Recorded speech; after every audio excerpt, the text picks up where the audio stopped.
Hey, what's happening, Gothamites? I'm K-Wing, and Red Hood has become evil again? More right after this.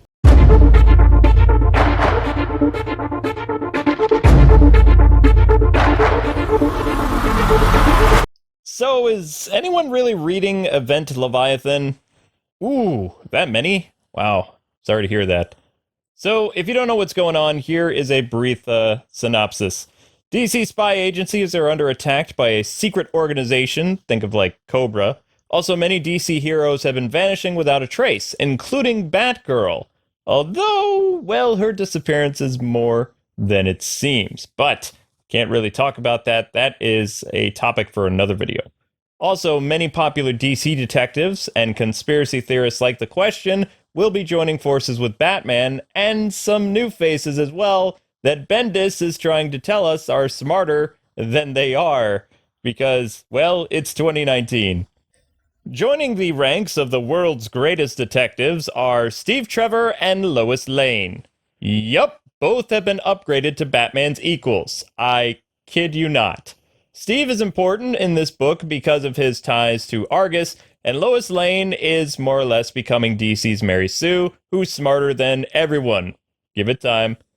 At the start of issue 2 of Event Leviathan, Jason arrives and starts speaking with Batman, and the Bat actually asks him to join his team in helping him search for the missing heroes and, wanting to work together again, which is odd considering the exchange that Jason and Batman had after the death of Roy Harper.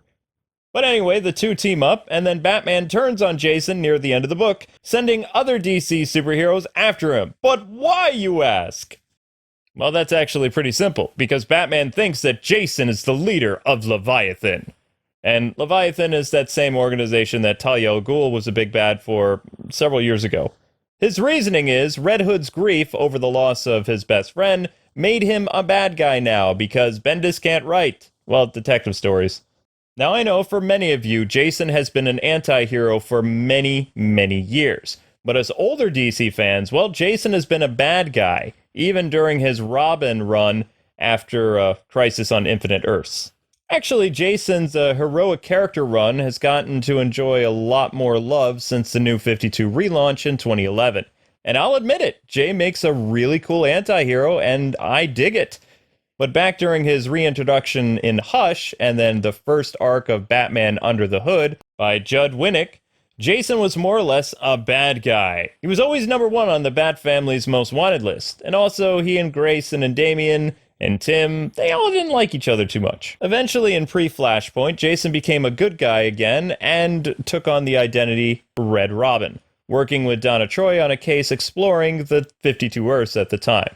Then, of course, went crazy again after Bruce died and donned a makeshift Batman costume and once again went a little, well, batty. After losing to Grayson during the finale of the Battle for the Cowl event, Jason revisited his Hood persona and tried his hand as a superhero of sorts, whom took things too far but had his own sidekick, Scarlet. I strongly suggest you guys read the Grant Morrison take on Jason and his sidekick against Grayson and Damian. Really fun books. Now, my point for this quick little history lesson is Jason Todd, more or less, has been a bad guy. Just not a bad guy. He does terrible things sometimes, but he isn't really a immoral villain, so to speak. He does have a moral compass to some effect. Jason's not shy around Batman's no-kill rule, though, but he also believes criminals can't be stopped, they can only be supervised or controlled to prevent bigger crimes from occurring. But Batman isn't a fan of becoming basically the Don of Gotham, and Jason thinks he can actually do that role quite well. Batman's just too stubborn and pig-headed to do it. So the two of them butt heads quite a bit. In comes the New 52, and Jason is more or less abided by the no-kill rule, opting for rubber bullets and other non-lethal weaponry, and he had some pretty cool stories. This is also how the friendship between Roy and Starfire happened in this universe. But apparently that's all going to change again due to the finale of Heroes in Crisis, and of course, Bendis's Leviathan run. Now, comics media right now is basically painting Jason in a very villainous role, again, as the leader of Leviathan. But still, I think that's a bit too early and easy to make that type of, prediction. I don't think that's going to be the case at all. Even Batman thinks that Red Hood may have created another persona subconsciously after Roy Harper was killed by, well, we'll save spoilers for now. In a very wicked, lame Heroes in Crisis event, which every DC fan hated immensely, by the way. So Bendis' theory is Jason isn't the one really calling the shots right now in his mind. Or is he? A good example of this is Harvey Dent. You know, the guy who's known as Two-Face because of his two personas, Big Bad Harv and Harvey Dent. But what if I were to tell you there was a third persona for Two-Face? We'll say, murderous vigilante who went around punishing criminals called the Judge. Bendis, more or less, is trying to make people think that Jason has created a separate personality unknown even to himself, who's going around destroying secret government agencies in the wake of Heroes in Crisis. Now, personally, I wasn't a fan of DC's spy world anyway. Argus, Cadmus, Spiral, Checkmate, and a few others. Their stories were never really all that interesting for me to read, even when Dick Grayson was among their ranks as a starring character. Yeah, it took a Bat family hero to make spy DC stories worth checking out. And that didn't last long. I will say this, though. It would be somewhat interesting to see Jason return as a villain again. But at the same time, I doubt DC has cojones to do it. Creating another personality for Jason would feel kind of like a cop-out. But having Jason snap because of losing his best friend would make a lot more sense and a very compelling read. People love rooting for a villain that they can sympathize with. While issue 2 does make the reader think Jason has indeed gone bonkers again and been unmasked as the big honcho in charge of Leviathan, I think Bendis is throwing a bait and switch, hoping to sell comics and trick people, and Jason's going to end up just being wrongfully targeted. I mean, literally, at the end of the book, he ran away. I mean, guilty heroes don't run, they stand and fight.